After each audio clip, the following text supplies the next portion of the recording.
להתחיל פה תדרוך. כן. פה בחשבון שכאילו, רק תבדוק, אם יש מצב שאני מעבירה את הלייבו לצוות שבפנים, תבדוק עם העבודות, יש מצב שאני מעבירה את זה לצד של המנהיגים. שהם יסכמו עם זה רק? הם רוצים את זה שם כדי להתחיל לשלוח חומר. מה עם האופציה להתחלק את שני... כן, נוסעים למלון ויש תדרוך. לא, עכשיו, ברגע שאתם, אנחנו נראה בשבילכם, בסיום של הפגישה. אז אנחנו רוצים להבין מתי ברגע שזה ייגמר. לא, אבל שאלה היא ברגע שזה ייגמר, בשעה המלון, ואנחנו עושים אחריו לסיום המלון. מה זה אוקיי. ואז באיזה שעה אבל זה יהיה? טוב, אני... נגיע, ניקח חצי זמן להתארגנות, הוא ילך, הוא יעלה, הוא... אני לא יודעת מה הוא יעשה, חצי שעה 40 דקות. מה, אתם חייבים? צריך להישאר רק כמה דקות לשדר רק אותך של 8. אני יודעת, תכף נראה מה אנחנו... בוא נלכתר לשעה לאוטו עליו. הבעיה היא או שיוצאים ביחד או שנשארים ביחד. אז רגע, בסדר, תנו לי כמה דקות להבין עכשיו את הלוח זמנים. כי אם זה עוד 5 דקות נגמר, אז חבל. ואם זה עוד 20 דקות, חצי שעה, אז כמובן שנוותר. אבל להתארך הרבה מעבר למצוקה, אז אני מניחה שכן, גם בגלל שענייני שבת, אז אני מניחה ש...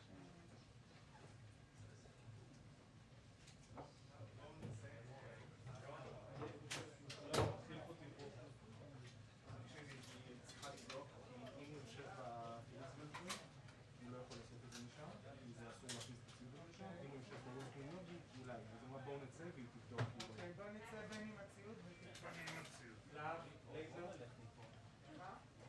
תכנות את זה לפני, בואו ננסה הערכת מצב שנייה, ננסה להביא מספר הזמן זה.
explosion, somebody gunshot. Gunshot too.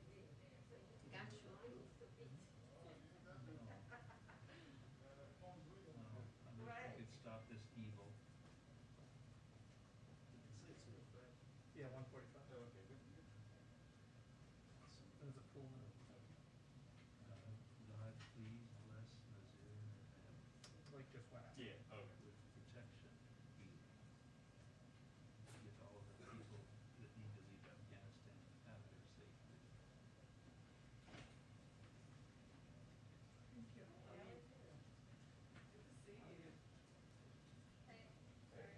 Oh, I've only got what to say. Yes.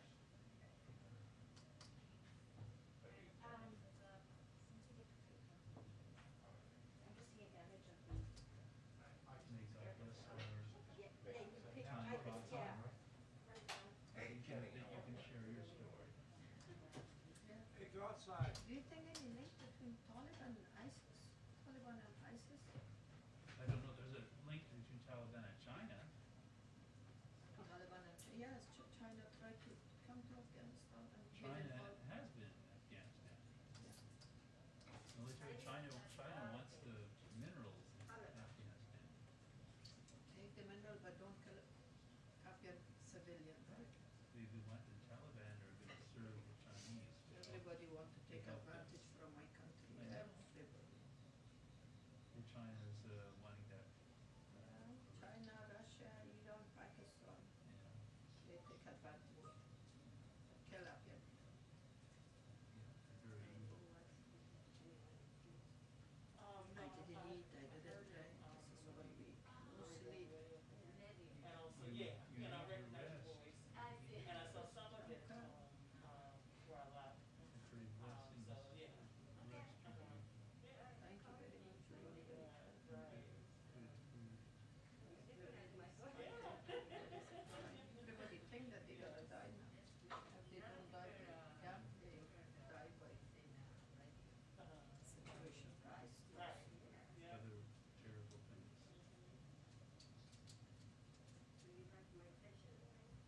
Is there a, what did you have with your press? Did you say REO TV?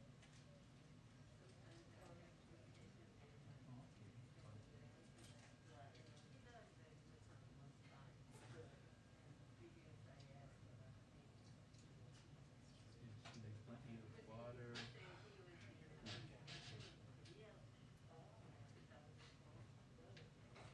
Thank you very much. You are so kind. God bless you. So we could do more. I would love to heal you. You have done very nice. You said you was not feeling good. Did you see the doctor? Oh, I'm better. Good. What was Hold it? on. I fell. Low blood I'm pressure. sore. Yeah. The power went out and I was kind of sleeping. I fell over. But nothing broken. So glad. Just sore. We all have pain, don't we? But it's terrible.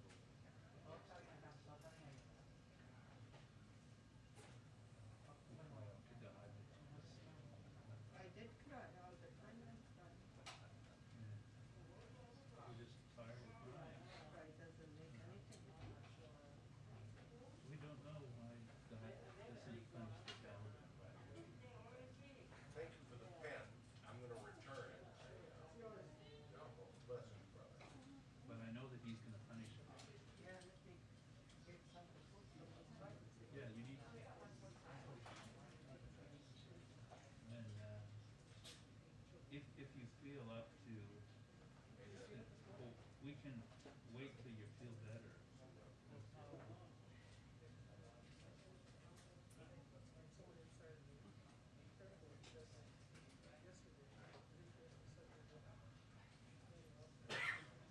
Outside to make some food. You want me to join you? Yes, please. Okay.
sure that there might have been. And his wife is still in touch with me.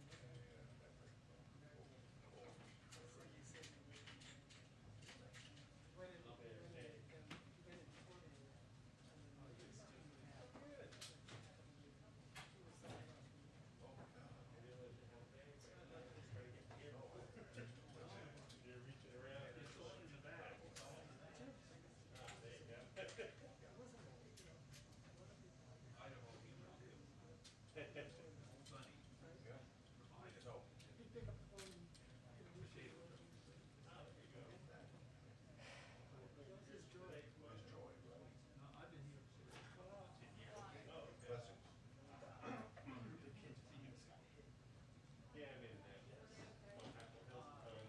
سلام دوستان عزیز، من از کریمی خبرنگار آزاد در مقر کاخ سفید با شما هم کلام هستم و امروز فضای کاخ سفید خیلی بیروبار است یا مزدحم است. صدر اعظم کشور اسرائیل آمده تا با آقای بایدن دیدار داشته باشه و همونطور که شما عزیزان در جریان هستین چند روز متواتر است که افغانستان ورد زبان تمام رسانه ها شده، نه تنها در سطح افغانستان، در سطح ملی، در سطح بین المللی، در سطح منطقوی.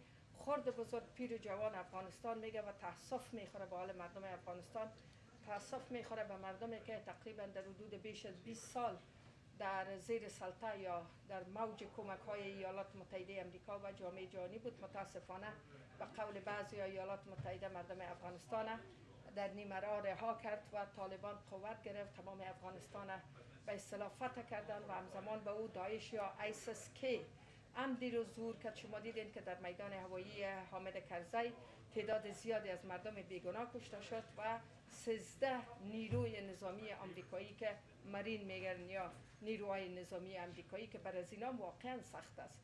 این که دلایل در کجاست، ریشه ها در کجاست و میدانم که شما عزیزا، شما مردم عزیز من هم تحت تاثیر قرار دارین و هم زیر فشار هستین.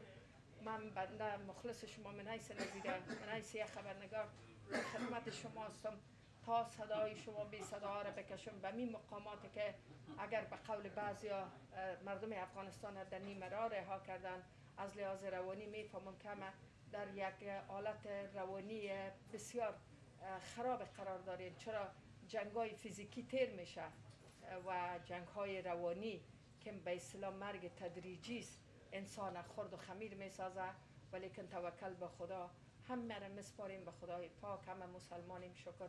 ببینیم که با آمدن داعش و طالب که اینا بین خود لینک یا رابطه دارن، مسئله القاعده چی میشه؟ امیدوار هستم که تهدید بر ایالات متحده امریکا نباشه، نه تنها مردم افغانستان بلکه همه مردم دنیا نگران مردم افغانستان است که طبعا قربانی را مردم عادی یا سویلیان یا مردم غریب و بیچاره افغانستان متقبل میشه. ما هم صبح به پنتاگون رفتم با جان کربی سخنگوی پنتاگون در مورد از که رابطه القاعده و داعش یا آیسیس چی است و آیا ظهور داعش سرآغاز یا آغازگر یک جنگ تازه داخلی نیست که مردم باز ببره ما را به دهه 90.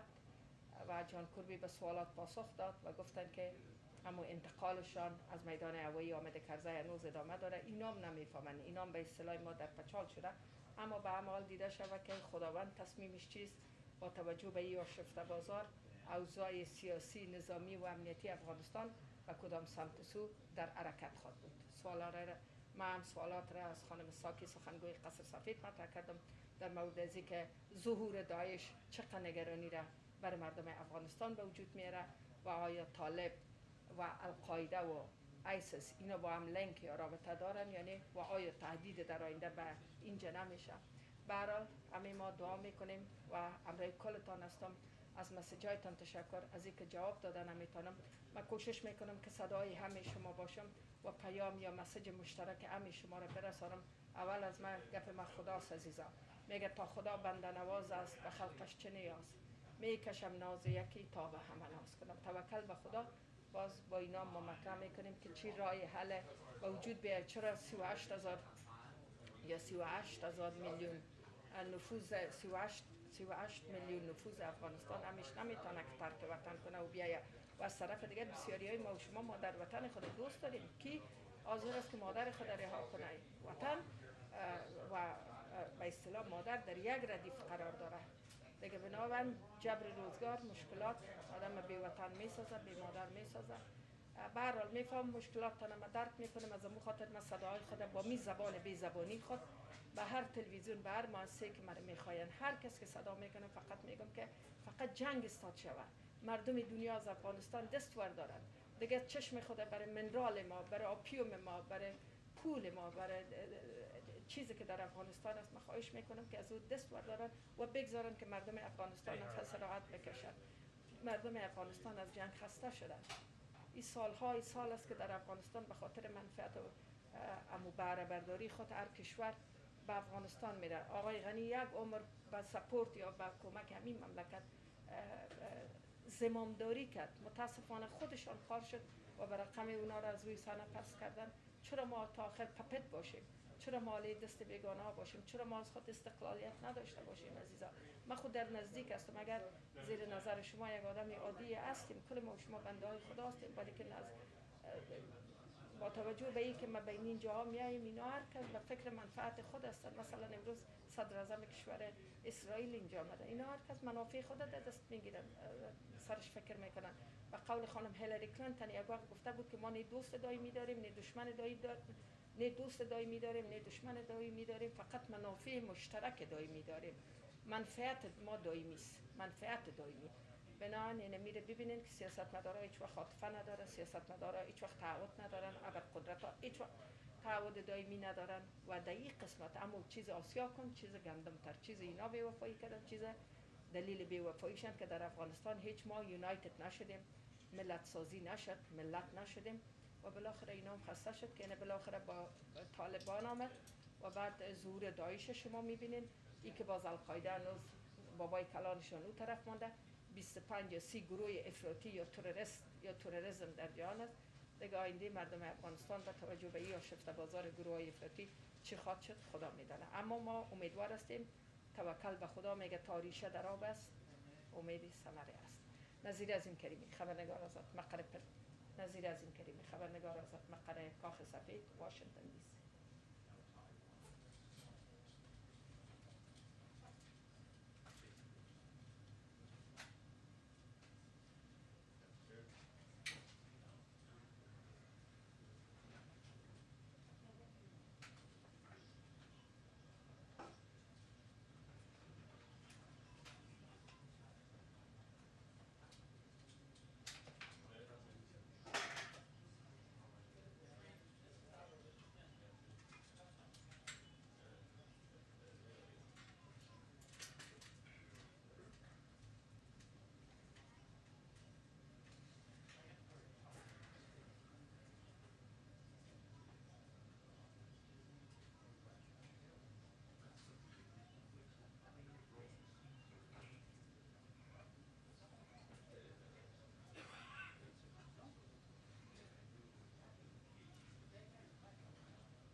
اینجا آمدیم که باز چی شود در مورد مسائل افغانستان که مردم افغانستان چقدر زجر دیده ایره انشالله گزارش باز میتونه دیدید؟ تشویش نکنید خدا بزرگ است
اسرائیلی در پنتاگون در چیز آره طور جور که ملکه جایی که میگن از کستومایز میکنه از جایی که میگن از مناسبت میخواید وجود اکسپدایت چیز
weird for me. I need some kind of feedback. And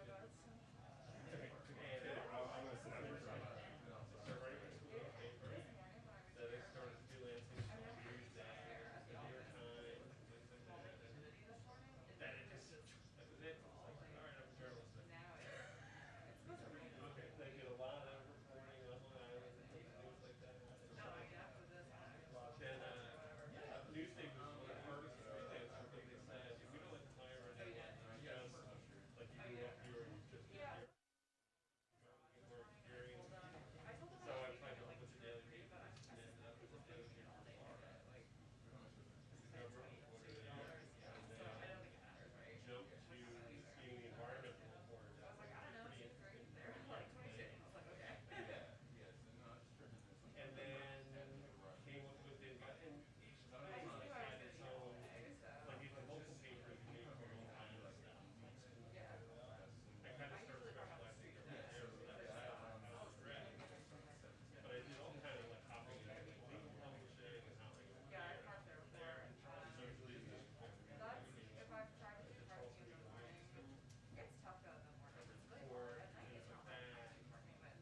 Reflew it back into the legal stuff. And then I got a chance to move here, go back into government. A journey like that. Right.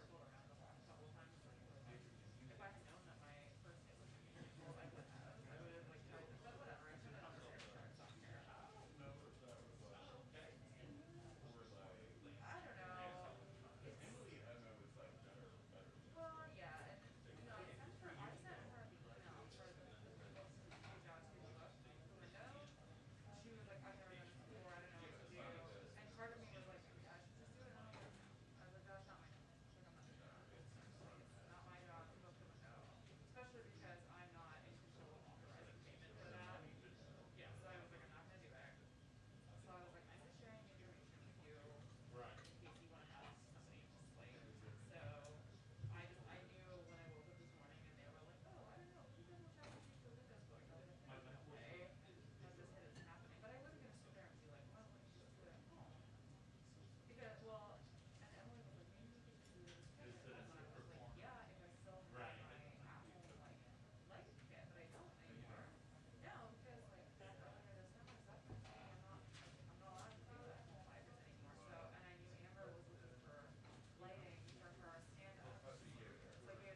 form. Right. Yeah, exactly. It's very comfortable. Everybody's sitting in everybody else's seat today.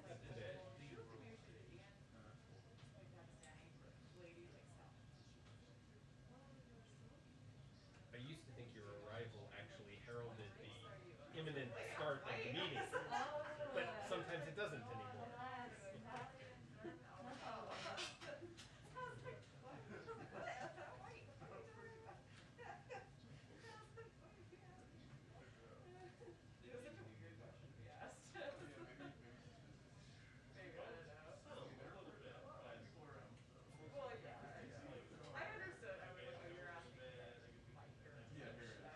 Never learned the piano. Wanted to. Got like a small keyboard. With it.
Stuffy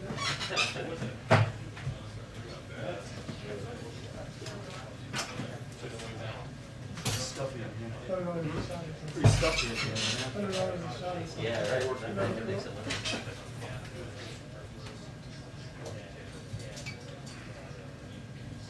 Until they cracked down. Right. Until they cracked down in Congress, you know how they wait before they did? Did you ever see that? No. They had these waiters. Oh, in mine? In line. Yeah, that's not the hearings, yeah. And they get like a couple of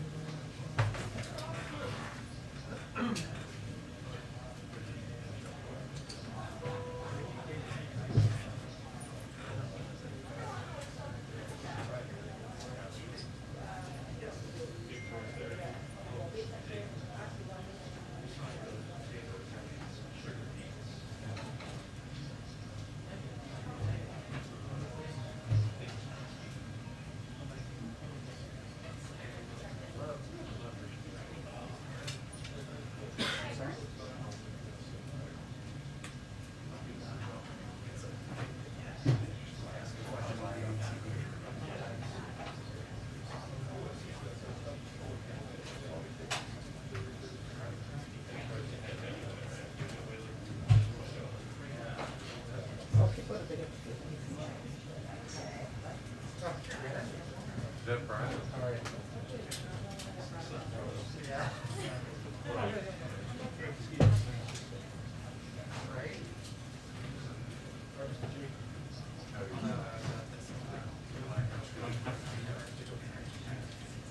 Oh, good.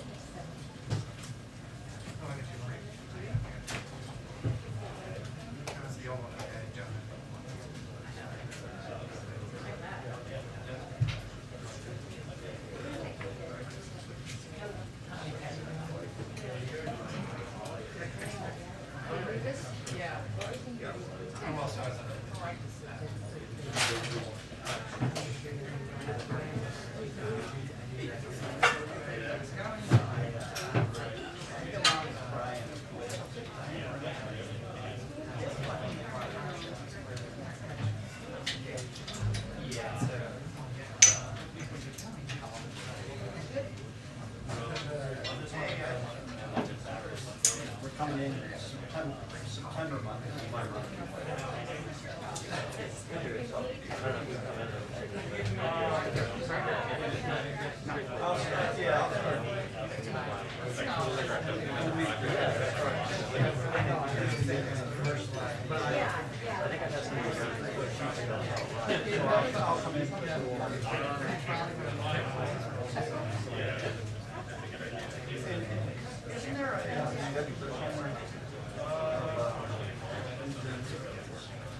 White House on a different month. Pretty sure I'm the early guy. Not to take you. Okay, that's all right. I mean, oh, okay. Yeah, 'cause- okay, yeah. I'll be the early guy, yeah. It's been a long time since Wrestle. example in 6 years. Yes, the audio clip will be, I'm recording. Watch. Wrestle. Yeah. Or the, sorry, think of the structure. It's an owner that people are gonna come from. How's everything going? So far? Oh my God. Well, are you wanting to sort of? Oh, and then chill out on Sunday. Okay, all right, I'll talk to you later. You know, like you're definitely like a team of like you know, Yeah, I guess that one makes guy is like, wow, I'm impressed with the other guy.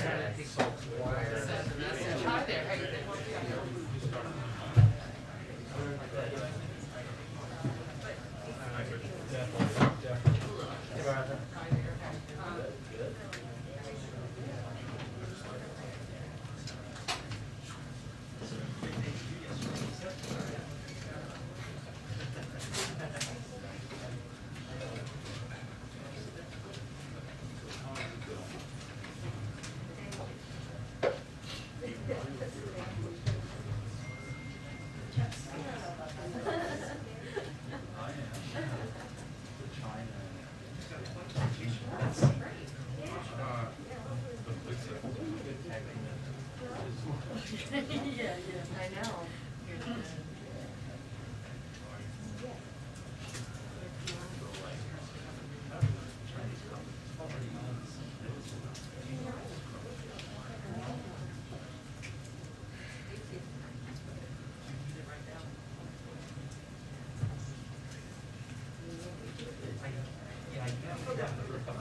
We'll try to work it out. Okay, now we're. We really have to.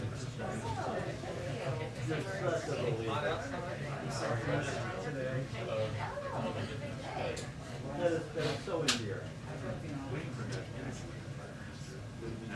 Oh, sorry.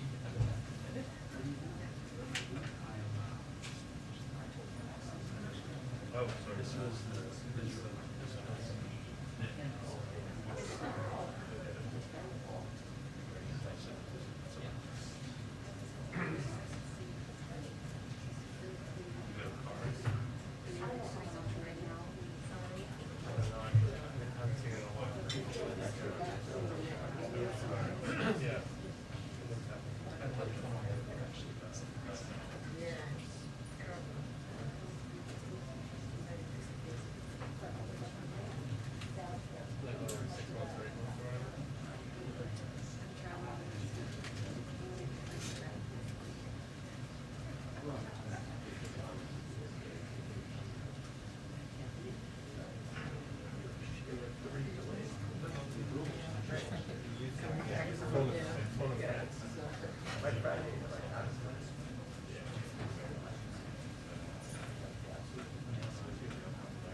But the overheads are.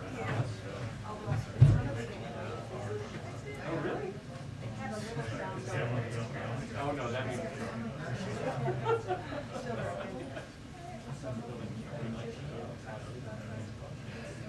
So did it, was it caused by the lightning? Well, it was really weak. Yeah. Scary, yeah. Have you seen the video of the Marine Tower? No. It's awesome because you basically push the remote.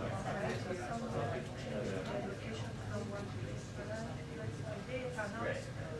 Yeah. I'll just post. I would have literally.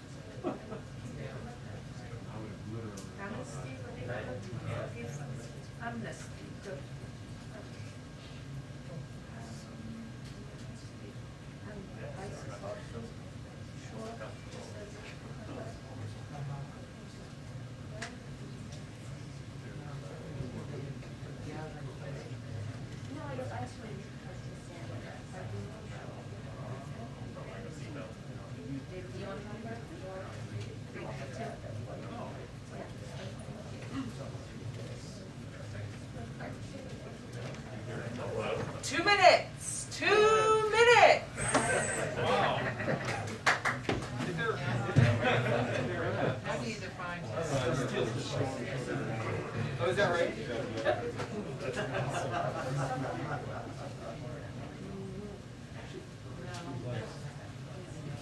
So the UHF antenna that they have on the roof for, you know, kind of.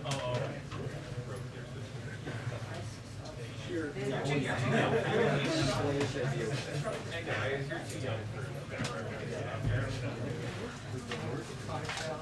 Yes, that's it. How about somebody else? The non-director.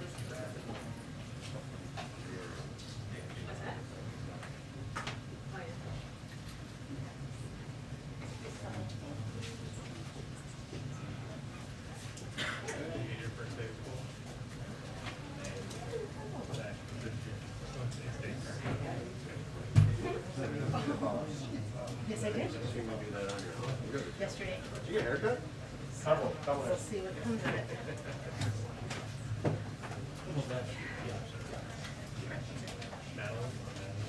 Friday, so you bring out a broad dog. Ryan after this. Just one less pair of shoes.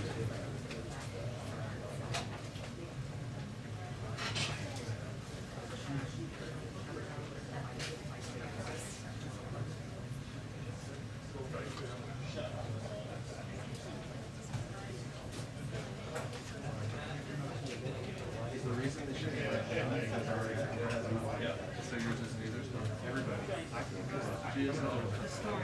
No, I think I mean, it's from our honor, yes. we saw a flip. The GSA came and asked us, but we're not yesterday we were here. Yeah. They're not there anymore. So I couldn't identify what's wrong other than I said, how do you know you're not getting it? What it was. Were you guys outside? Yeah, it took out our water. It was so.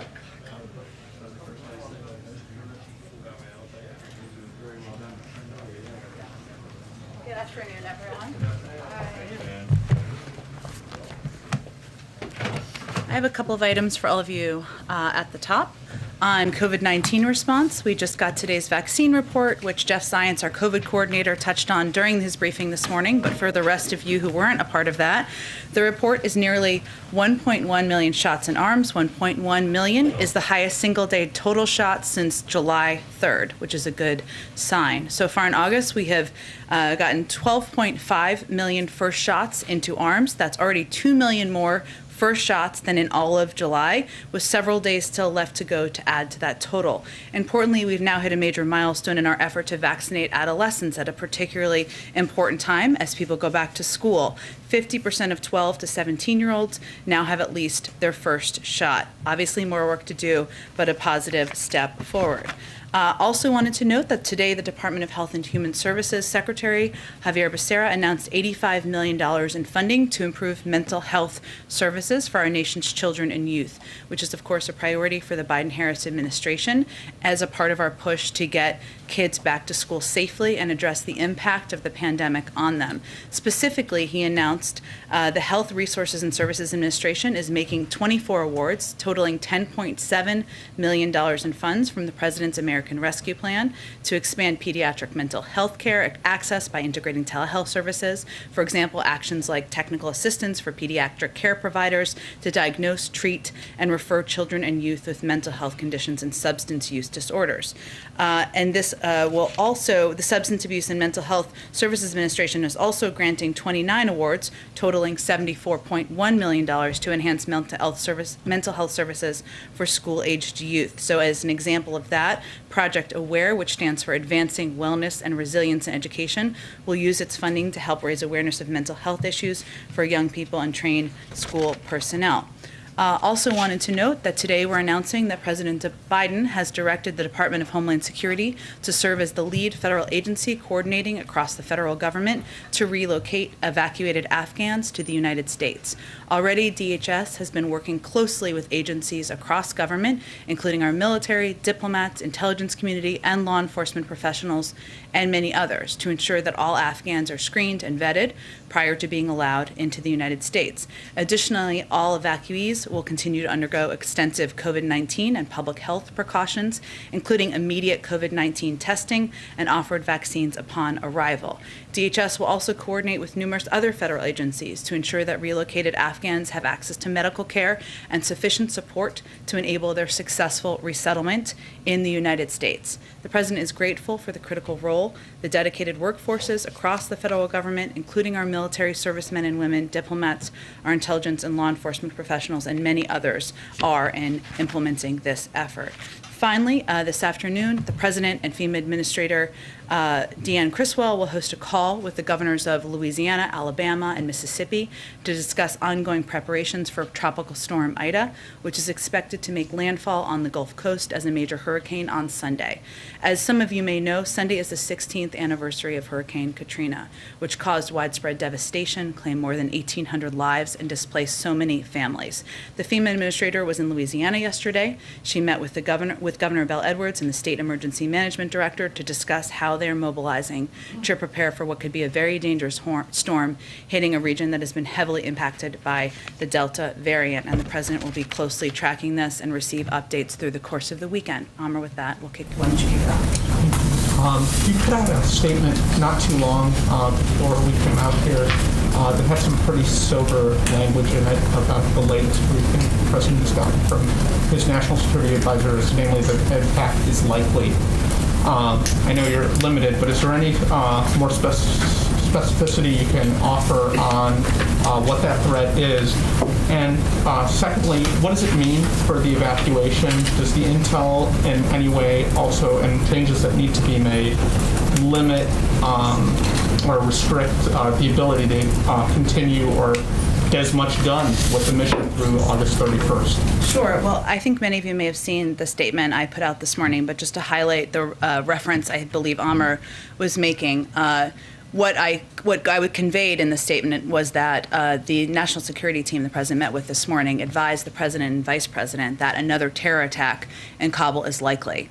And they are taking maximum force protection measures at the Kabul airport and in surrounding areas with our forces as a result.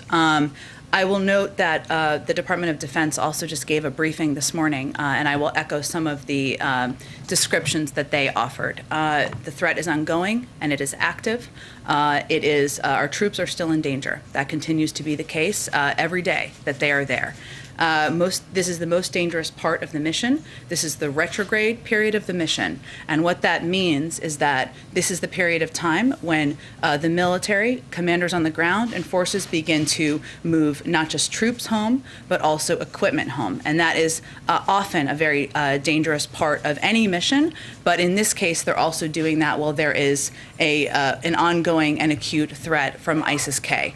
So that is what they are facing. I would note, since you gave me the opportunity, that the military made clear to the president that they are committed to continuing this mission, to saving lives, to evacuating more people from the country over the coming days, and completing their mission by the 31st. What it will also mean as they move to this retrograde phase is that there will be a reduction of numbers over the next couple of days, and we've been putting those numbers out to all of you twice a day so that you can see how we are evacuating people out of the country. Those numbers will go down in the next couple of days, and you should anticipate that. That is as a result of the retrograde process that needs to take place. But also, I will note that, of course, force protection is front and center and is vital to the mission.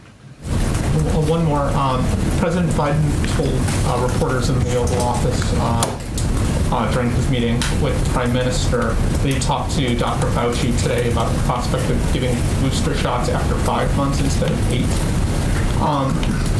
Can you explain why he's looking at that, what information he has now that justifies the possibility of going that direction? Well, let me be very clear. The president would rely on any guidance by the CDC and the FDA and his health and medical experts. That guidance continues to be 8 months. That has not changed. So I want to be very clear on that. If they were to change their guidance based on data for any particular group, he would, of course, abide by that. But for people watching at home, for you all who are reporting out this, nothing has changed about the 8-month timeline as it relates to the boosters. Why did they go? Why is this conversation even happening? What sort of triggered going from 8 to 5? Well, I would say I can't. I obviously wasn't sitting in the meeting having the discussion with them on this, but as Israel has taken the step of doing 6-month boosters, and the president referenced advice he'd been given from the prime minister, obviously we make our own assessments based on our health and medical experts here in the United States, and nothing has changed on that front. So I think it was more likely a reference to that. And obviously we have ongoing discussions with our health and medical experts about what they look at. Go ahead, Trevor. Two on Afghanistan. First, I just wanted to get an update on the president's plans, if he has any to meet the troops when their remains are returned to the United States. Well, there hasn't been an announcement, as you know, by the U.S. military about the timing of that, but I can reiterate what I conveyed yesterday, which is the president will look for any opportunity to honor the servicemen and women who lost their lives yesterday, but I don't have anything to announce at this point in time. Okay, and then just one other thing. There's been some reporting around the Taliban requesting an ongoing diplomatic presence in Kabul from the United States.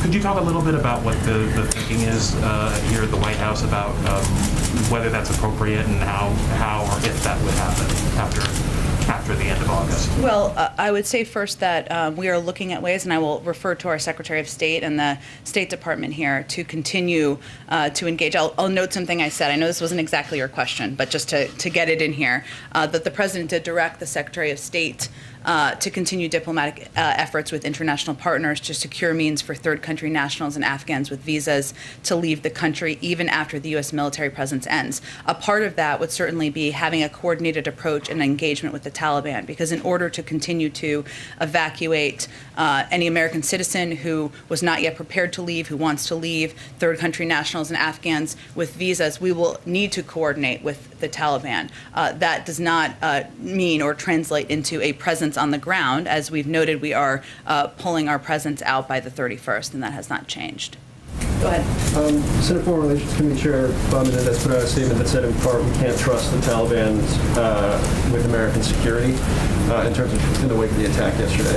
I don't want to get a semantic debate about the word trust, but I guess my question is the coordination with the Taliban the best of bad options right now, or was it the view from the military and from the White House that it was the only option given the dynamics on the ground? Maybe both. And I will say, I know I won't get into a semantic debate, but I think it's worth repeating as often as I can that we don't trust the Taliban. This is not about trust, but there is a reality on the ground, and the reality is the Taliban control large swaths of Afghanistan, including the area surrounding the perimeter of the airport. So by necessity, that is our option to coordinate with, to get American citizens out, to get our Afghan partners out, to get individuals who are eligible for the range of programs the United States has out. And we have now evacuated more than 105,000 people as a result of those coordinated, in large part as a result of those coordinated efforts of getting people out. But I will say that as the Department of Defense noted earlier today, clearly something went wrong here in the process, that we saw the ISIS-K attack occur yesterday. We don't have additional information to suggest that it was intentional or anything along those lines, which was a question that was asked yesterday. But clearly, there was a break in the security process here. There's no question about that. And just one more kind of following up on what Amar asked. It is rare that you have U.S. officials be this definitive about the security threats that are being faced anywhere in the world. But this has always been something the President has pointed to as to why he wanted to stick to the August 31st deadline. Is there a tangible difference in what you guys are seeing or have seen over the course of the last several days that makes this moment different than what the President was citing a week ago or 10 days ago? Well, I can't always, I know you're not asking me to, but I can't clearly get into specific details from here. But what I think the reason we put this out publicly in the way we did is because yesterday there was an attack by terrorists that killed 13 members of the U.S. military. And it's important for us as the government to be clear about what threat our U.S. forces are facing on the ground as they continue to implement the mission. And that threat is acute, it is ongoing. Our troops are still in danger, and they are taking the steps they are taking to save lives and evacuate people because of their commitment to the mission, and we felt it was important for people to understand that. Go ahead. Thanks, Jen. I also wanted to ask you about the statement you put out. You said that in light of yesterday's attack, the troops there are taking maximum force protection measures at Kabul airport. What resources are available to them that they didn't have yesterday? They have the same number of troops and the same amount of equipment. Any resources that they need and they request from the President, they will be granted, but I'm not going to get into additional details. Okay, and then I'm also wondering if the President has any plans to speak to the families of the fallen service members? Yeah, so how this process works is the next of kin notifications would, of course, happen by the Department of Defense, typically in person to next of kin. I believe they gave an update on that this morning, conveyed that that process is ongoing. The President wouldn't then make a call or reach out until that process is completed. And it would be up to the next of kin and the families to determine if they are prepared to receive a call from the President of the United States. And I think it's important to note that this may be the worst day of their lives, and they may or may not feel they're ready to talk to the United States or they want to talk to the President of the United States, and that's their choice. But I expect once any calls are completed, we'll provide you all an update. Great. And then finally, I want to know if the White House has any reaction to the swath of Republican lawmakers who are now calling on the President to resign over this?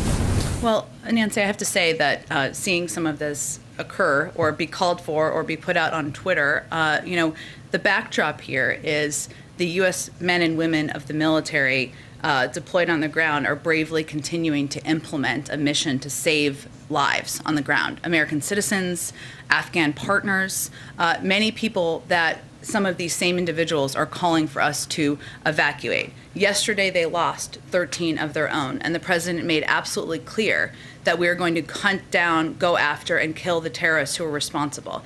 Everyone should be supportive of that. So you're saying now's not the time for politics? Correct. Go ahead. Thank you, Jen.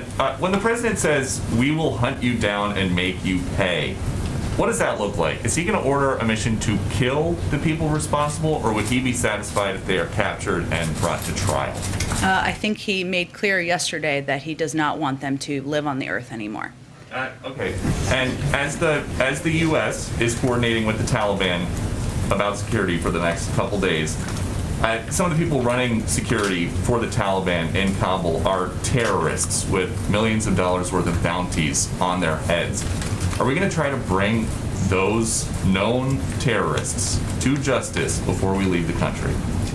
Peter, I think our focus right now is on doing everything we can to get the remaining American citizens who want to depart out of the country, to get our Afghan partners out of the country. As I just said in response to Phil's question, this is not a preferred relationship or a situation that we would have designed if we had started from scratch. I think that's very clear.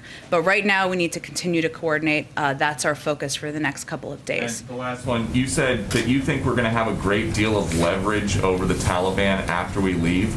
You think we're going to have more leverage with no troops on the ground in Afghanistan than we do with thousands of troops on the ground in Afghanistan? Well, to be clear, one of the steps that the president directed his Secretary of State to take, which was in my statement this morning, was to engage with our international partners to determine what the path forward looks like. And there are key components here. The Taliban are going to want a functioning airport. So do we. There's an enormous amount of economic leverage that the global community has. That's something we need to work with our international partners on. As we have more to update you on, we will update you on it. In terms of the president's commitment to make those who were responsible for yesterday's attack pay, is the president committed that even after American troops leave Afghanistan, he would be willing to send in American troops, even in some covert form, to complete that mission to kill those who are responsible? I'm not going to get into details from here on what hunting down and going after the terrorists who killed 13 service members will entail or detail, and I don't think the Department of Defense will either, but that commitment will remain until it's done. Suffice to say, it means the potential exists for troops to go back into Afghanistan even after that. Again, I'm not going to get into the detail of what that would require, but his commitment remains until it's done. Understood. In terms of the commitment, just so it's clear for Americans right now, just 4+ days away from the August 31st deadline, is the White House's commitment still at this point that all Americans who want to leave Afghanistan will be able to leave before that date? That is what we are focused on, committed to, and working toward. Go ahead. Back on the diplomatic efforts, it's Friday, the deadline is Tuesday. What more can you tell us about these talks that the President's directed the Secretary of State to undertake? How close is an agreement? Will we have a diplomatic presence in Afghanistan on September 1st? That's not what we're predicting, nor are we predicting we're going to have we're not predicting a diplomatic presence on the ground in Afghanistan. What we're talking about is coordinating with our international partners in order to determine what the path forward looks like so we can continue to evacuate third country nationals, Afghans with visas, and any American citizens who have not yet departed because they're not prepared to depart after that period of time. And that will require coordination with our international partners. It will also require continued engagement in some capacity with the Taliban. Just to be clear, are you suggesting there will not be an American diplomatic presence in Afghanistan? I think we've been clear we're pulling our personnel out by the 31st. I don't think we've made any other assessment. I'll let the State Department speak to any other plans beyond that. One more question. I think you indicated yesterday that you believe the President has all the legal authority he needs to attack ISIS-K. Is it the White House's view that the President can lean on the AUMF that was passed right after 9/11 to do so? I can just assure you the President and the military feel they have all the authorities they need to attack ISIS-K. Go ahead. To follow up on Steve's question, the G20, some members of the G20 are pushing for a special meeting on Afghanistan, Italy, India. Is there a discussion yet of having a date for a special G20 meeting on Afghanistan? It's a great question. It would really happen and be coordinated through the State Department, Jennifer, so I would refer you to them. I expect they'll have more details on their planned engagements with international partners in the coming days. And then the In the Oval Office talked about how if diplomacy fails with Iran, he would be willing to look at other options. Can you share a little bit more about what other options might mean? Well, any president always maintains a range of options, but I would tell you that our objective and our first priority and focus is on a diplomatic path forward, and that's where we're putting our energies at this point in time. Go ahead. I know that there have been a lot of questions about this, but I just really want to try to get some clarity around after August 31st, for people who will still be on the ground in Afghanistan and want to get out. Does the U.S. right now have a vision of a process that they will use to get people out after August 31st? And what is the commitment after August 31st? Is it absolute? If you want to get out of Afghanistan and you are, and you help the U.S. military, you're an Afghan, you'll be able to get out. If you're a green card holder or someone else who wants to get out, is the U.S. guaranteeing that you will be able to get out? I don't think we can guarantee, but what we can do is work toward, and this is what the President directed the Secretary of State to continue diplomatic efforts with international partners to secure means for third country nationals, Afghans with visas who may be eligible for our programs, of course, any American citizen who remains in country to leave the country even after the U.S. military presence ends. There's a means of mechanisms for that. Those conversations are ongoing. That's our objective. Our commitment does not change on August 31st. Obviously, we need to figure out the operational mechanisms, which is the conversation that's underway. I have a question about green card holders in Afghanistan, U.S. green card holders. Are they being prioritized right now, or is it only U.S. citizens? Are green card holders not being prioritized at this point? Again, I think you can note from the numbers, even if you look at the last 24 hours, and we got more than 10,000, I think it was actually a little bit higher than that, people out. Just over 300 of them were American citizens. Passport holders, I should say. Obviously, the rest of the people were Afghans, were green card holders, were others, so they are still getting out of the country. Yes, go ahead. The administration, the Biden administration is filled with people who've had a long experience with Afghanistan, many of them dating back years, if not, decades. Including the president. Including the president. Most of that time, the Taliban was the sworn enemy. I mean, it was the enemy against whom we fought. Is there a recognition inside the administration of the irony, sort of grim irony of being in a position to rely upon and coordinate with and have negotiations with the adversary that that many of them fought for 2 decades? I think irony is far too light of a term. I mean, the reality is here, as kind of to Phil's earlier question, this is the circumstance we're faced with. The Taliban controls large swaths of the country. That is not what anyone anticipated at this point in time. In order to get American citizens out, in order to get our Afghan partners out, in order to get green card holders out, we need to coordinate with the Taliban. We've been able to evacuate more than 105,000 people as a result. This is not the only place in the world where we have to work with adversaries or people who have been enemies at times in order to further U.S. national security objectives. That's a part of what you have to be flexible to do when you're running the United States or when national security teams are looking to achieve our objectives around the world. Was a little bit more of the emotional side of it. I mean, do you sense from inside the administration and the meetings that you're in a kind of resignation or frustration or whatever you want to call it with the sort of situation that they find themselves in? In that regard. No, I understand your question. I would say, having sat in a lot of these meetings, there's just not a lot of time for self-reflection right now. The focus is really on the task at hand.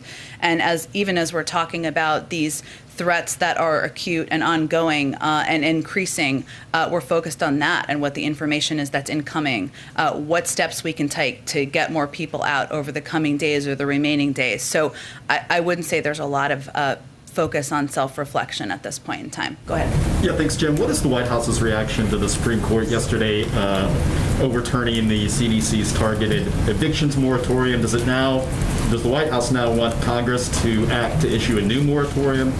And what is the White House doing to address what could now become a real eviction crisis for many renters out there? Sure. Well, first, President Biden would, of course, support congressional action to authorize an eviction moratorium, and the Supreme Court has now clearly outlined that as the sole way a moratorium could remain in effect. Now, at the same time, I think it's important to remember what our objective is here. Our objective is to keep as many people around the country in their homes as possible. Federal legislation is one way to do that. Obviously, the eviction moratorium we have had in place and we've been issuing month to month is one way to do that. But the ERA funding that came through the American Rescue Plan and is going out to states is another way to do that. And we have asked and we have put out today, the Department of Treasury and the Secretary of HUD sent a letter calling on all governors, mayors, county officials to put in place their own moratoria. There are 7 states across the country who have done that. It has the same impact, right? Because it is preventing people from being kicked out of their homes, and these states have the funding, thanks to the American Rescue Plan, to get that done. Now, the other piece that's our responsibility that we continue to focus on is working to eliminate any red tape that exists. We made some announcements earlier this week that allows renters to attest to their economic circumstances to make it easier. That is, we have seen an impact in some states, but we're going to continue to look for ways to ease the burden and make it easier to get access to this funding. You said that Biden would support another moratorium, but is he going to actively urge Congress to take up a vote and pass one, to issue one? He has conveyed that, but I think it's really important just to go back, not to beat a dead horse here, but to not miss the forest through the trees here, which is what we're trying to do here is prevent people from being evicted from their homes. If there were enough votes to pass an eviction moratorium in Congress, it would have happened. It hasn't happened, right? So what we're looking at now is how to achieve the objective that we all share, which is to, not everyone I should say, but a lot of the people who have calling for an extension on this, which is to keep people in their homes. There is means to do that in these states. 7 states have taken the steps. More states can take the steps. They have the funding they need. Go ahead. Thanks, Jen. We've heard reports that refugees from Afghanistan have been landing at Dulles Airport and they've had to sit on airplanes for hours at a time, sometimes with no or limited access to food. Is this something the White House is aware of, and are you making any efforts to smooth this out? I know you said DHS is sort of taking the lead on relocating Afghans, but what does the White House think about these conditions right now, and what are you all doing about it? Well, certainly we are always working to improve the conditions for people who are coming to the country. But I think the important context here is why that is. And that is because our security vetting process is so thorough that even as people are vetted before they come, they go through a background check before they come. We implement multiple layers of checks, including a confirmation in some cases on landing, and that is to check the manifests. And in a limited number of cases, we have vetting processes that may be unresolved, very limited, but that may lead to, at times, a delay in individuals being held on the plane so that we can have that process seen through. Now, of course, ensuring that people are treated humanely as they are coming to the United States, they have access to food and to water, is something we are committed to, and we will continue to improve any of these conditions. But I think the reason why these planes are waiting is also an important part of the context here as well.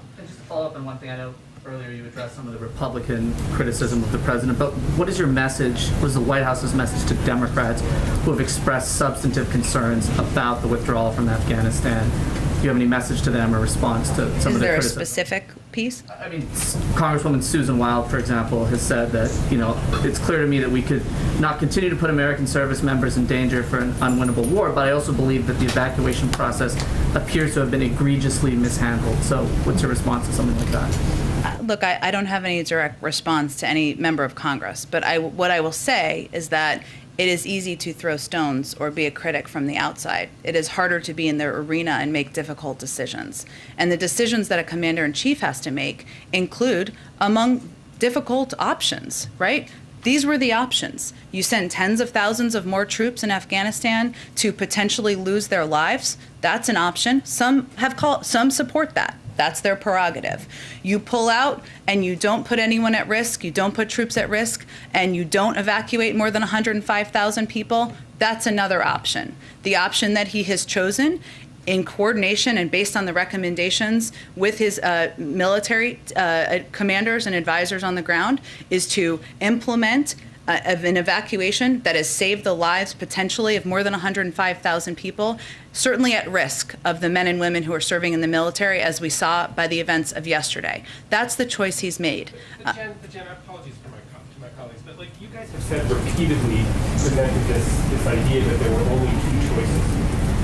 What evidence do you have that there weren't other choices that could have been made? I mean, what's the other choice anyone is offering? For example, the president could have said to the Ghani government in May, look, we're going to start a mass evacuation of all of the U.S. personnel. We're going to put out an announcement that says, you know, we advise all of our Afghan allies who worked with us to start evacuating as well. It would have been a show of no confidence in the Ghani government. There might have been other repercussions. I'm not suggesting that's the right way to have gone. I don't know, but it is another option, and I'm sure there's 10 other options that I haven't thought of.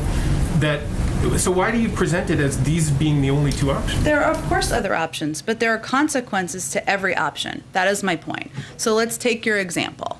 If we had evacuated and moved in C-17s, 6,000 troops, I think that's what you're suggesting, and implemented this evacuation in May, you know what would have happened in all likelihood? The threat on U.S. forces would have increased at that point in time. ISIS-K. You would have been operating in a capital that wasn't overrun by the Taliban. How do you know that? Well, the Taliban wasn't near Kabul at that point. Look, Mike, I think it's easy to play backseat. Let's look at what could have happened 3 months, 4 months ago. I think we've been clear on a couple of things, I will just say. No one anticipated, I think including on the outside, that the Afghan government would have fallen at the pace they fell. And the president and members of our national security team have spoken to that as well. We didn't anticipate the Afghan national security forces would have folded as they did. We didn't anticipate that. And as a result of that all happening, we saw a chaotic situation just 2 weeks ago. So you can always, my point in the response to the question is that there are consequences to any of these difficult choices and decisions. That is what faces you as commander-in-chief, and that was the larger point I was trying to make. Go ahead. Thank you, Jen. Can you tell us anything about the 13 service members who were killed yesterday, like gender, age? Is there anything you can give us without compromising? I wouldn't be in a position to share details about individuals. That would come from the Department of Defense, and as I noted, the next of kin notifications are still happening. Go ahead. On Wednesday, the WHO Director General said the scientific evidence on recommending booster shot remains inconclusive, and that the WHO is still trying to look at safety. And we know that President Biden and the First Lady will soon take their first shot in their booster shot in a few weeks.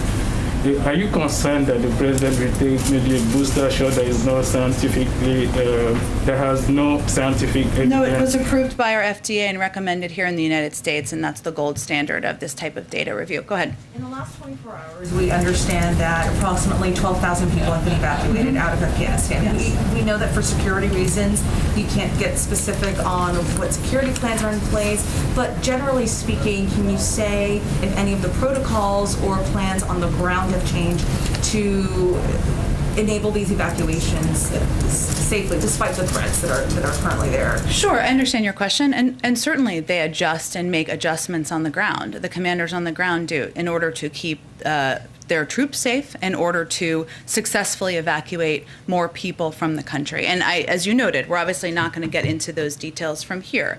It's also important to note and just reiterate, as I said earlier, that you will see a reduction in numbers over the next couple of days, and that is because they are beginning the retrograde process over the course of the next couple of days.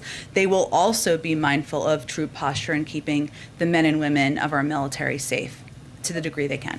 Over the last few days, we have seen images of service members kind of creating this human chain, this human barrier holding people back in Kabul. Do you know if that's still happening? That seems like it's putting them in a very vulnerable spot. The service member, sorry, just so I understand. Just images of them kind of blocking groups from getting to a certain area. Do you know if that's still happening, or is that one of the changes that's been implemented? I can't. I would point you to the Department of Defense for any operational changes they can speak to, and I would predict. They're not going to speak to many in detail. What I will note and refer to is something General McKenzie said yesterday, which really stuck with me in terms of illustrating what's happening here. In order to do the security screenings necessary, people have to get quite close. The members of the military have to get quite close to individuals they're screening. They've screened, as we know, tens of thousands of people. So some images may reflect that. I think what you're talking about is something different from that, but I would certainly point you to them for any specifics they can provide. Oh, go ahead. Go ahead. Go ahead. On the fake vaccine cards that are making the rounds, the Health and Human Services Office of IG told us this morning that they are receiving, quote, increasing reports of individuals creating, purchasing, and using fake COVID cards, COVID vaccine cards. How concerned is the White House that this could threaten the nation's progress against the virus? I would not state that as our level of concern. Of course, we are concerned about fake vaccine cards. I don't have an assessment of how widespread it is. I'd have to check with the team and get an assessment of that. Go ahead. Thank you, Jen. Thank you. I have two questions about the president's commitment to give it to us straight, as he often says. The Democratic Congressman Seth Moulton told the journalist Hunter Walker, a former White House colleague, quote, even if you completely agree with the Biden administration's decision to withdraw, the way they have handled this has been a total FUCKING disaster. President Biden firmly committed last night to evacuate any remaining Americans, but you seem to say just now, I don't think we can guarantee that. So which is it? I think the question was actually about individuals who are still there because they're not prepared to leave, or other Afghans or others who may want to depart. Just for clarity, I know you care about context. So there is a commitment to evacuate all Americans, and if so, does that mean there's some sort of deal with the Taliban? I don't even understand what your question is.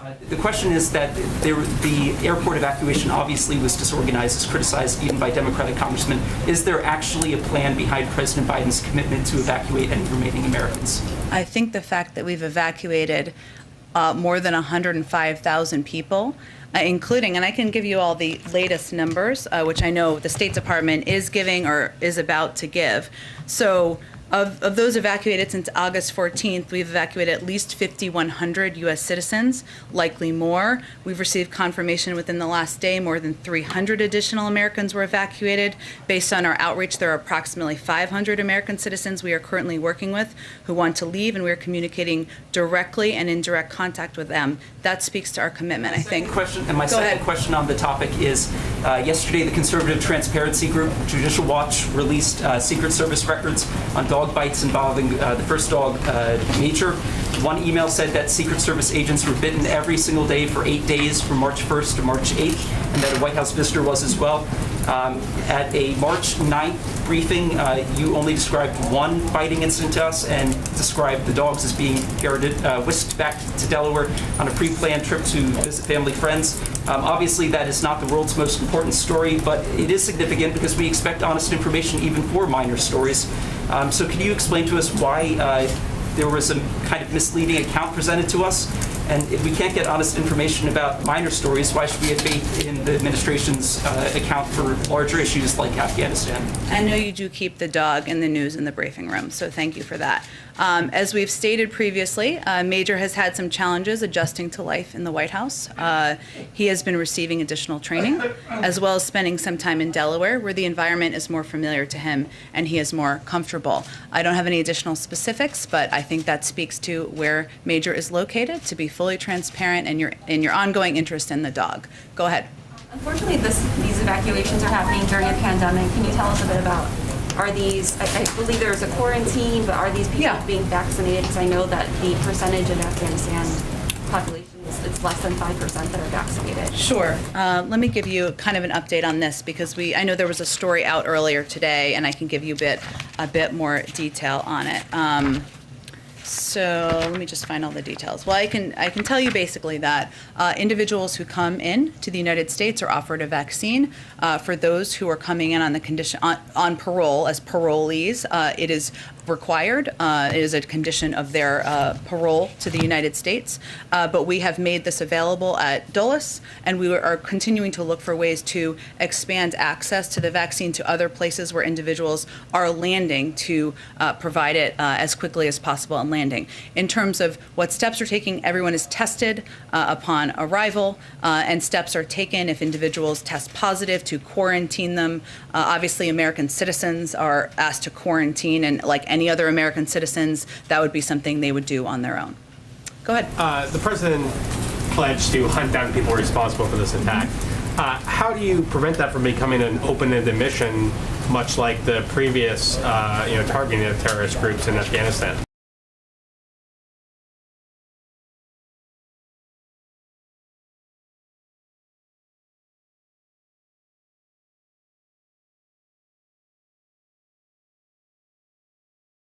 But I will tell you that we are consistently looking and tracking down and hunting terrorists around the world where they are. This is going to be a part of that effort. That will unfortunately be ongoing. And one of the reasons I would remind you all that the president made the decision to bring our men and women home is because the terrorist threat has metastasized. There are other parts of the world, and this kind of goes to an earlier question, where we don't have a military presence on the ground, but or a diplomatic presence on the ground, but we are still tracking counterterrorism threats. Libya, Yemen are two examples of that. So that will continue. Does the administration assess that ISIS-K wants to or has the capability to attack Americans domestically in the United States or just in Afghanistan at this point? No, that's not an assessment we've made at this time. Go ahead.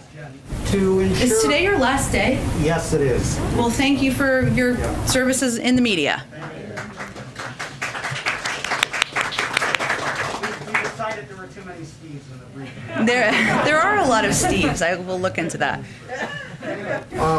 To ensure Iran never develops a nuclear weapon, President Biden told the Israeli Prime Minister today, quote, "We're putting diplomacy first and seeing where that takes us, but if diplomacy fails, we're ready to turn to other options." Can you detail for us what are those other options? Well, as I said a little earlier, I mean, any president has a range of options at their disposal. I'm not going to outline those from here, but our first preference and our priority and our focus is on the diplomatic path and pursuing the diplomatic path forward. So that is where our energies lie at this point in time. Go ahead, Karen. Does the president want to see Congress come back from recess to deal with the eviction issue? That would be up to the Speaker and leaders in Congress to determine. But again, and certainly he would support and would be happy to sign, would love to sign legislation into law. But there are ways to achieve the same objective, and that's what we're really pressing on and what we have the power to implement from the federal government. Friday, you usually give us a week ahead. Do you have details for what the president's doing next week? I think maybe I skipped that. Thank you, Karen. Hold on. I didn't even mean to do that. 1 second. Oh, yes, apologies. Thank you for the prompt. Every day, and some of these details will be finalized over the coming days. As you can expect, it's a bit fluid, but every day this weekend and next week, the president will continue to meet with his national security team to discuss intelligence, security, and diplomatic updates on the evolving situation in Afghanistan. And as I noted at the top, he will also be receiving regular updates on the hurricane. We'll provide those updates to you as they happen. Next week, the president will also welcome President Zielinski of Ukraine to the White House. The visit will affirm the United States' unwavering support for Ukraine's sovereignty and territorial integrity in the face of Russia's ongoing aggression in the Donbass and Crimea, our close cooperation on energy security, and our backing for President Zielinski's efforts to tackle corruption and implement a reform agenda based on our shared democratic values. And on Friday, he will deliver remarks on the July jobs report and the progress made by his administration to build the economy back better. As we have more details over the weekend, we will provide them to all of you. Go ahead. Thank you, Jen. Oh, it's our Friday guest. We'll get to him in a second. It's been a while. Go ahead. Thank you, Jen. Two quick follow-ups here. I wanted to return to the binary of continuing a forever war that both Republican and Democrat administrations opposed, that the polling showed the majority of the country opposed, and then the withdrawal and the idea that, no matter what, that was going to be messy. Given the events of the past 2 weeks, does the president feel that U.S. military personnel were put in the best position to carry out their mission on the ground? Well, I would say first that anything the U.S. military has asked for as they're working to implement this mission, they have been granted. And I think they would confirm that as well. And the president asked them that at the end of every meeting. I would also note something that was said yesterday at the Department of Defense briefing, which is that they know they are, and this is why the men and women of the military are so amazing and incredible. They know they are putting themselves in harm's way when they're working to implement missions like these. And they work to implement plans and put together plans that have force posture protection front and center. But when we're dealing with a real threat from ISIS-K, of course, events like yesterday unfortunately happen. And then yesterday the president said that he made the assessment after talking to his military advisors that Bagram Air Force Base was not much of a value add. I'm curious because General Milley earlier in August said, quote, if we were to keep both Bagram and the embassy going, that would be a significant number of military forces that would have exceeded what we had, or stayed the same, or exceeded what we had. Was that decision about leaving that air base, was that because it wasn't a value add, or because it would have required, sending more troops over there? Well, Bagram was an enormous base that required an enormous presence. It also made it, and also it has a significant different distance, I should say, from Kabul. Significant, I guess, is all relative, but is far away from Kabul. So it would have required quite a presence to protect, and it wasn't located in a place that would have been as effective in evacuating people who are located in Kabul. Really quick one. Yeah. The president said yesterday, quote, we have greater threats coming out of other countries, a heck of a lot closer to the United States. Is there anything that you can tell us a little bit, like what countries he was referring to in particular, as opposed to Afghanistan? It's a bit of an alarming statement. I think he was intending to convey what he's conveyed many times about the metastasizing threat from a range of terrorist organizations that have greater capacities around the world, and how we need to keep our eye focused on those as being one of the root reasons why he brought our men and women home. Go ahead. Does the administration have any guarantee from the Taliban not to harm Americans who are left behind or choose to stay behind in Afghanistan after August 31st? Well, that is certainly our expectation, yes. And we're working through. Go ahead. Jen, I want to follow up on Philip's question, but very quickly, a source while we've been sitting here said to me that the Taliban is preparing to take over the airport by as early as Saturday, and there may already be some infiltration into parts controlled by the military, HKIA. I'm wondering, has the president moved up the August 31st withdrawal, even unofficially? No, and the Department of Defense gave an operational update about 2 hours ago on the retrograde process. I have not obviously seen that reporting, and I'm happy to talk to them about it after, but nothing had changed. Just a quick question on follow-up Philip's question. You said it's easy to be a critic from the outside, as we've heard from lawmakers, but some members of the Marine Corps have taken to social media and they're criticizing not the president, but top generals for failing to be accountable for a strategy that they say costs lives. For example, we've just been talking about Bagram. The closing of that no longer had the high trauma capabilities to deal with some of these horrible and horrific injuries, and that the airport was ill-equipped. Any sort of serious injuries, you'd have to be medevac to Germany. Was this a miscalculation on the part of the generals? And with regard to the president, he said he was listening to his generals. Two questions really quickly on that. Sure. Does he believe he was given bad advice? And will he ask for any resignations of his generals, given the high cost of American and Afghan lives?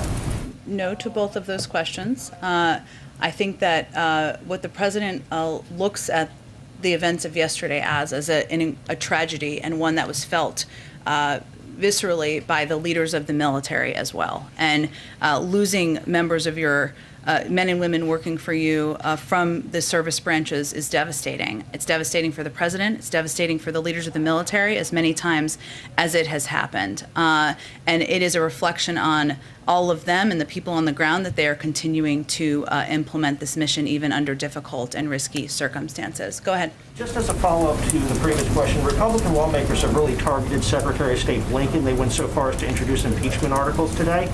Does the president still have confidence in the Secretary of State, and what is the White House's response to the articles of impeachment? Yes, he does, and I have no response on a day where we're still honoring the lives of men and women in the military who were lost yesterday. Go ahead. Thanks, Jim. I've got two questions, one on Afghanistan and one on the bilateral. On Afghanistan, do you have any updates as to those people, those Americans that you were saying you were still trying to contact and to figure out where they are? Has there been ever any progress on that front? So I gave a little bit of an update earlier, but we've received that just over the last day, we evacuated more than 300 additional Americans. Those were a number of people who we're working to engage with and be in contact with. There are approximately 500 American citizens we are currently working with who want to leave, and we're communicating directly with to facilitate their evacuation. That's the update from the State Department. They may have more details, given they have been overseeing the constant contact, which we went and did another round of contacts via email, text, WhatsApp, phone over the course of yesterday. And on the bilateral, the president said that he was still right now focused on diplomacy regarding the Iran nuclear deal. How long is he willing to fight for that diplomatic path? When is he going to feel like it's done and he's moving to other options? Well, I'm just not going to give an end date on that, given it is by far and away our best option and the preferable option. And we're in this situation because the prior administration pulled out of the Iran nuclear deal and prevented us from having the visibility we need into Iran's capabilities. And that is why we're going to continue to pursue it, but I don't have an end date or an end timeline. Go ahead. Thanks, Jen.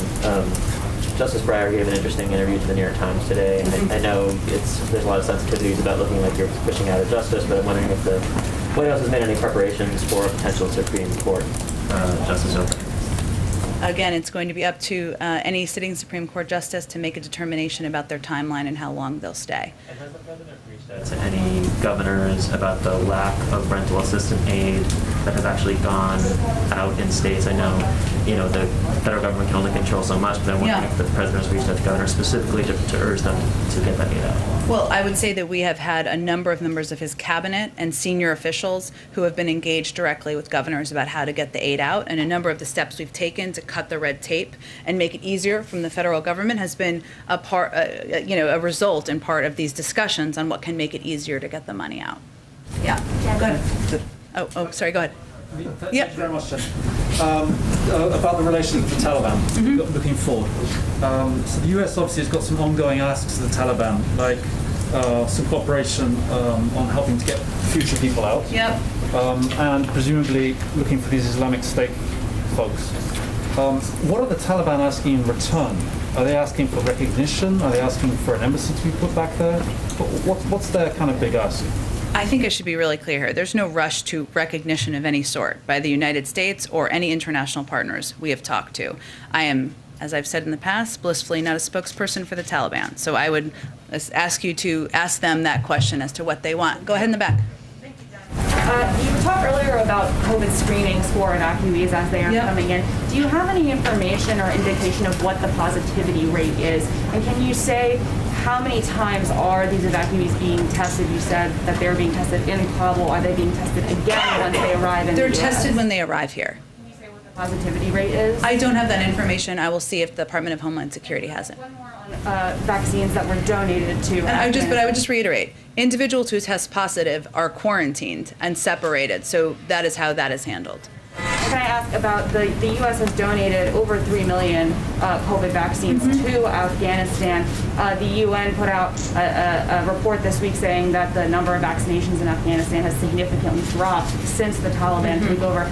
Does the White House or does the U.S. government have any indication of what's happened to those vaccines? Are they in the hands of the Taliban and are they still being distributed? Or is there a concern that the Taliban might try to sell those doses? Well, we have not worked with the Taliban as the government, right? And a lot of these assistance is often distributed through humanitarian organizations or others who work through COVAX. I would have to check and see what the implementation and mechanisms are, but we are quite careful and very focused on vaccines not getting into the right hands. And for countries we work with, and remember this was an issue with Cuba, right? We need to have mechanisms to ensure that they are getting out to the populations who need to get access to the vaccines. Go ahead.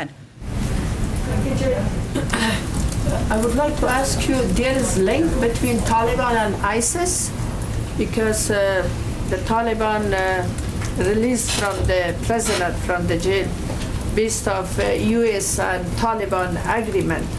Now Afghan people more worried if the Taliban and ISIS-K, they are friends. It's going to be okay, and still they are friends with the Al-Qaeda too, which is they didn't keep their commitment. Or if not, do you think that it's going to be, started again another civil war in Afghanistan? I don't understand. Taliban and ISIS, they are friends or they are enemy? I think there's clear historic evidence that they have been enemies in the past. I don't have any assessment beyond what we've said over the last few days about the fact that we have no information to suggest that the Taliban had knowledge of or engagement in the ISIS-K attack. Beyond that, what we have available or what I can speak to as historic precedent. Oh yes, let me go. Hello. So we haven't done this in a while, but so this is, let's see, Blake Patterson. Thanks for joining us, Blake, who is from The Advocate in Baton Rouge, Louisiana. How can we help you, Blake? Thank you for having me. Hurricane Ida is on Louisiana's doorstep, but today marks the 1-year anniversary since an even stronger storm, Hurricane Laura, devastated Lake Charles in southwest Louisiana. President Biden promised back in May that help was on the way, but the region still hasn't received a penny in supplemental disaster relief. What can you say to the people of Louisiana for how much longer they need to wait for President Biden and Congress to act? And with this latest storm coming, why should Louisianans trust that the Biden administration will be there to back them up if it's just as devastating? Well, I can tell you that the president is incredibly focused on Hurricane Ida and the fact that it is approaching your community and your state later this weekend. I think we're going to announce this shortly, but I'll tell you, we are sending a surge response team, 50 FEMA paramedics who will be providing medical care statewide, 47 FEMA ambulances operated by 94 FEMA emergency medical service providers will be supporting patient movement statewide to assist the state in decompressing hospital load should that be needed. We have over 250 personnel across the state and 20 VA hospital beds. We have been working to provide direct assistance and even get ahead of the storm. We're pre-positioning personnel and resources that I noted, including food, water, and generators to respond to what could be a dangerous hurricane hitting the region over the course of the next day. I also noted that yesterday, as you know, the FEMA administration was down in the region. The president will speak with the governor later this afternoon. And in terms of the supplementary funding from the hurricane from last year, I'll have to check on the status of that and what the holdups are. Thank you for joining us and for your patience. Appreciate it. Okay, thanks everyone. We'll see you all on Monday. How can we be sure that we'll be able to get the bombers? That bomb. I think you should have faith on the capabilities of our military and our national security team. Thank you, everyone.